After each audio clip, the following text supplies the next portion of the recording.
你有沒有想過，到底是誰在感受快樂和痛苦？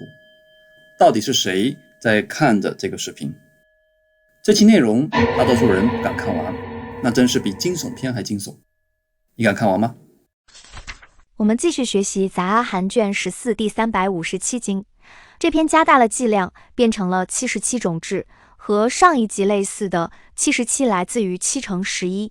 11是12緣起每一之間的關係。無明的根源就是無明，所以就不用再追溯了。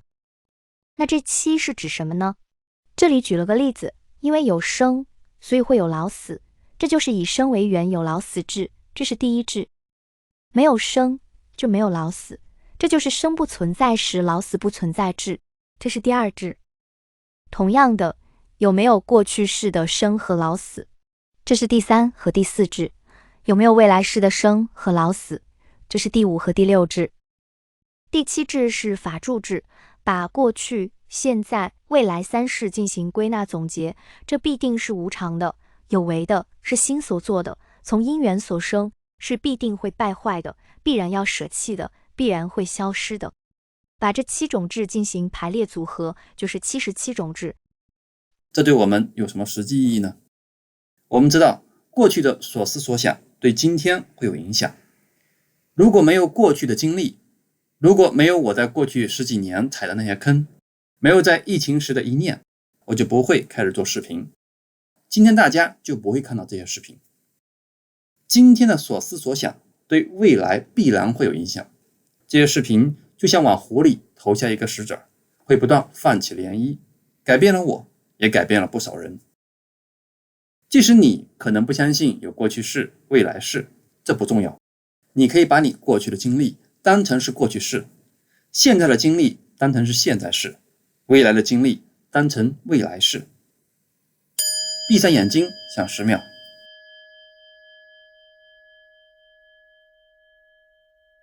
如果1分鐘後你會失去現在擁有的一切，你最在意的是什麼？把答案打在公屏上，或者評論留言，看看大家都在意什麼。你只要知道你現在擁有的財產、股票、家庭是過去努力經營所得，這一切也必然是無常的，會敗壞的，你就會慢慢學會珍惜當下所擁有的，並且學會放下。這就是佛陀的智慧。358經，如當說3經，這是後面有3篇，如當說，如是有，如是當知，意思是類似的。359經，這篇很短，但很有意思。思量指意圖，妄想翻譯的不太準確，在其他版本裡翻譯為計劃。生彼始，生出種種煩惱。什麼煩惱呢？一種是先天就自帶的，比如繁衍衝動。女性為了保證自身和後代的生存，更傾向於選擇有穩定經濟收入的、有物質保障的男性。這不是因為女性勢利，不僅人是這樣，動物也是這樣。男性會選擇年輕、健康，而且生育能力強的女性。不同種族都是這樣，這是刻在基因裡的，沒有這樣基因的種族大概率滅亡了。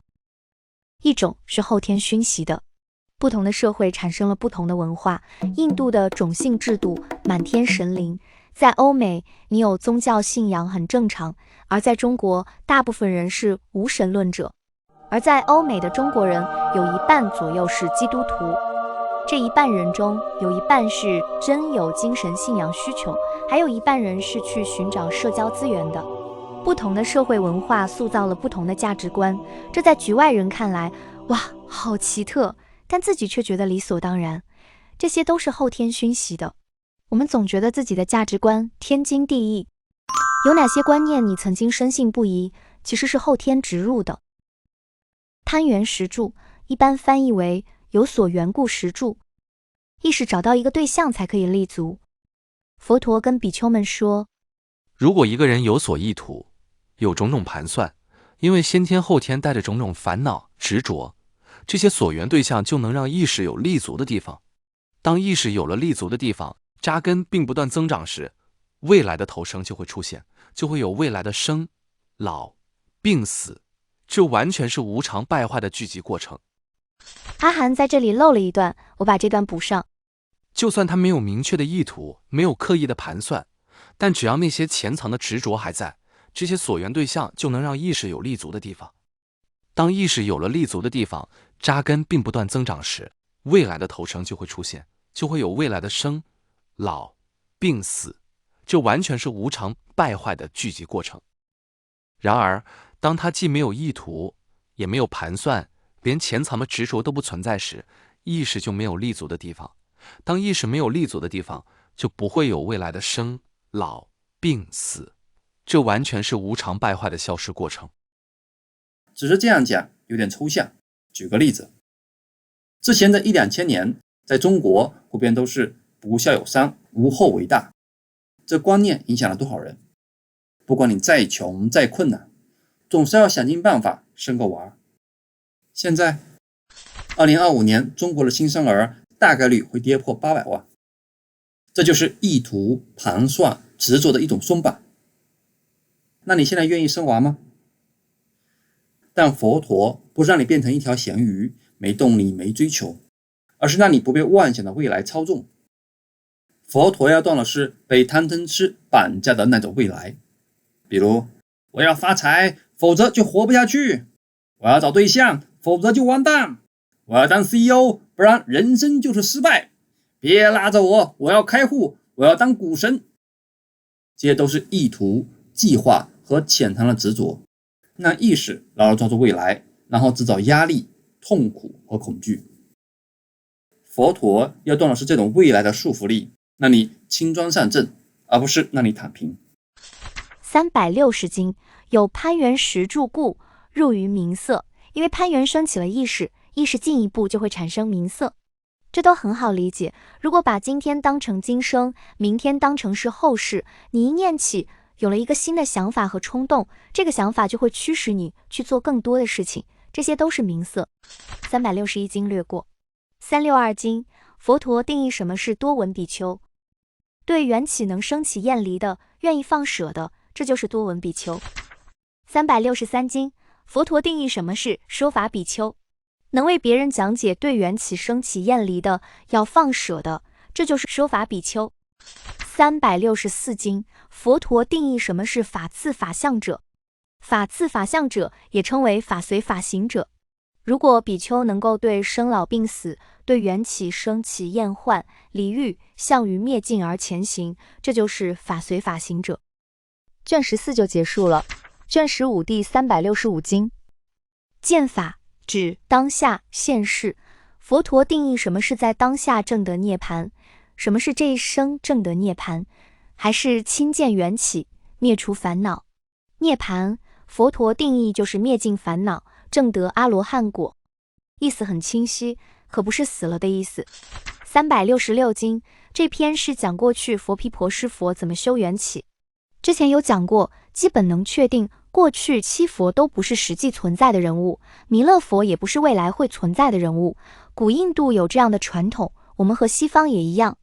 歷史和傳記都是人寫的，為了增強大眾的信任感和凝聚力，古今中外杜撰和篡改現實的手法普遍存在。現在更嚴重了，所以要保持獨立思考。相對而言，巴利經藏和阿含的內容已經是克制和客觀的。要注意這個比喻，每個人就像一盞油燈，要經常添油補充燈芯，這樣油燈才能維持亮着，這又叫這一生。油盡燈枯時，這一生就結束了。但緊接着意識的火花會點着下一盞燈，雖然不是同一個火，但卻是上一刻造成了下一刻。肯定有人會說，我可不記得前世的事情，你別忽悠我了。但你想想，今天你做什麼會影響你明天的情況，可你現在根本不知道明天的你會怎樣。你現在不記得小時候的很多經歷，但這些經歷實實在在的影響了你的大腦神經鏈路、性格和反應模式。因果不靠記憶維持，它靠的是身語意的造作，這就是業。不記得並不妨礙因果在運行，不記得不等於不存在，但我們能把握的就是現在。367、368經都略過。369經，這裡說過去佛其實就是佛陀自己，因為經歷幾乎完全一樣。住菩提所，只在菩提樹下，也稱為菩提道場。結跏趺坐就是盤腿端坐，單盤、雙盤、散盤這都無所謂，關鍵還在於你最穩定、最舒服、最持久的姿勢，並沒有說誰比誰更高級。接着還是逆觀12緣起，順觀12緣起。梵志是婆羅門的意義，他們志求來世生於梵天，在這裡只至於修解脫道的人。370經，這一經講佛陀自己在尼連禪河畔證得佛果。371經，從這經開始都在講四時。四時之前有講解過，第一種是物質時，我們日常吃的飯菜等有形食物能提供能量、蛋白質和脂肪，這樣我們才有生存的能量。第一種時很簡單，但後面這3種時，即使過了2500年，對我們都有啟發。第二種是感受時，感官與外界接觸時產生的感受，如舒服的觸摸、好聽的聲音，這些能滋養身心。比如父母帶娃時，如果只是玩手機，讓孩子自己在那裡挖沙子、玩樂高，父母孩子之間缺少擁抱和互動，雖然看上去也挺正常，但這樣環境下生長起來的孩子，容易有一些互動溝通、感情交流方面的障礙。很多富二代從小被保姆帶大，長大後不會共情，也是促使嚴重匱乏的後果。第三種是思時，指心理的慾望、動機，如渴望快樂、追求目標，能推動人們發起思維、語言和行動。思時能幫助你集中精力、專注。這也是為什麼當人有工作、有目標時，反而常常比無所事事時更幸福、更快樂。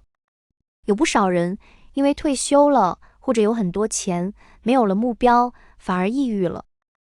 第四種是識時，只能識別認知事物的六識。這4種食物都能滋養身心，我們都離不開四時。同時，人們為了追求它們，對四時過於可愛，又會讓我們煩惱不斷。我們不會因為吃飯而輪迴，但會因為貪吃而輪迴。我們不是因為有感受而輪迴，但會因為執着追求某種感受而輪迴。佛陀不否定發願、立志、有目標，但如果你因此而患得患失、焦慮失眠，這就是輪迴。佛陀也贊同多聞、正思維，但如果執着觀念、標籤、身份、記憶、概念，這就是輪迴。世尊對比丘們說，所有生命之所以繼續生存，乃至繼續輪迴，是因為對滋養生命的4種食物產生可愛，而可愛的根源最終來自無明。只要無明滅了，可愛滅了，一切連續的生命過程也會停止。372經，波求那，全稱是摩利耶波求那。出家前，他頭上有個大髮髻，他有事沒事喜歡找比丘尼，而且覺得佛陀的教法太抽象，無法理解。幾次被佛陀批評之後，就還俗了。當時佛陀跟比丘們說這4種食物，波求那比丘站在佛陀身後為佛陀扇風，他向佛陀問道：世尊，是誰在食用六食呢？我並沒有說存在一個食用六食的主體。如果我說有食用六食的主體，你這樣問是合理的。我所說的是六食是一種食物。你要這樣問，是什麼原因才有食食呢？我就會回答，食食能招致未來在3界的種子，讓生命不斷相續轉生。因為有未來在3界的種子，才會有眼、耳、鼻、舌、身、意這6入處。6入處又能產生與外境的接觸。那是誰在接觸呢？我並沒有說存在一個接觸的主體。如果我說有接觸的主體，你這樣問是合理的。你應該這樣問，是什麼原因會產生接觸呢？我會這樣回答，因為有6入處，所以會產生接觸，因為接觸又產生感受。那是誰在感受這個感受呢？後面就是重複這樣的問答循環。波求那總是認為在緣起後面有個不變的主體。每一聽好像波求那挺傻的，經常學習阿含的朋友都會說，無蘊非我嗎？哪有我？那我問你，你難道不覺得有個人在看這個視頻嗎？有個人在聽這個視頻嗎？你不覺得有個人在思考嗎？你不覺得在你的腦袋瓜裡面就像有個小人在觀察了這一切，控制了這一切嗎？就像科幻片裡面的機甲戰士，我們的身體就是機甲，在機甲裡邊有個控制它的戰士。絕大多數人都是這麼看的，也就是說，波瓊納只是把大多数人的感覺說出来了。我就是觉得身體裡面住着一個主人呀，這有什麼問題？但佛陀說，在你的身體裡面並沒有住着這麼一個幻想的主人。不管你稱這個主人是什麼，很多人稱這個主人是靈魂，心理學稱這個為 ego 自我，奧義書裡稱為神我，靈修派說這個是靈性靈體，黑客帝國稱這個為母體裡的真我，中國傳統文化則稱人有三魂七魄，西方哲學裡稱這個為主體，有個關照主體看了這一切。總之，全世界幾乎所有文化、宗教、哲學、民間信仰都默認有一個操縱一切的老闆。但佛陀說，沒有，你們找來找去根本就没有這個老闆，他只是五蘊假合時升起的一種錯覺，連0.1秒都住不住，哪裡有個永恆的住戶？你的大腦根本沒有駕駛艙，也沒有駕駛員，只有上千億個神經元在集體狂歡。這其實是整個人類最普遍的執着。佛陀說五蘊非我，就是在對峙這幾千年所有人共同的幻覺。所以回過頭來再看波瓊納的問題，世尊，是誰在使用六识呢？我們不討論誰在使用六识，我們討論的是识时是怎麼產生的。识时是一個現象，並不存在使用六识的主體，就像你現在在看這個視頻，並不存在看這個視頻的主體。這一切只是影像、聲音被眼睛、耳朵捕捉並且分別，大腦上千億的神經元在放電，綜合在一起，就產生了你現在所處的狀態，產生了你現在所感受的感覺。在你的腦袋瓜裡，並沒有一個小老闆。神奇的地方在於，雖然大家看的是同一個影像，聽到的是同樣的聲音，同樣是大腦上千億神經元在放電，但綜合在一起產生的感受卻千差萬別。有的人會認為，這啥玩意，狗屁不通。有的人會認為，哇，好神奇，我悟了。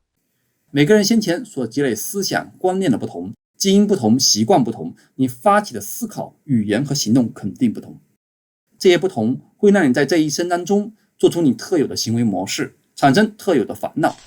當這一生結束的時候，意識會根據你積累的種子繼續投入在相應的地方，比如進入母胎，成為受精卵，這就是名色。有了名色，就有了眼、耳、鼻、舌、身、意六入處，有了六入處，就有了接觸，有了接觸，就有了感受，這樣緣起就產生了。當然，波瓊納被佛陀兜了一大圈，肯定還沒明白，所以只好找比丘尼排遣寂寞，最後還俗了。那麼你現在明白了嗎？當你覺得焦慮、痛苦、快樂的忘乎所以時，輕輕提醒自己一句：哦，又被騙了。我們下期見。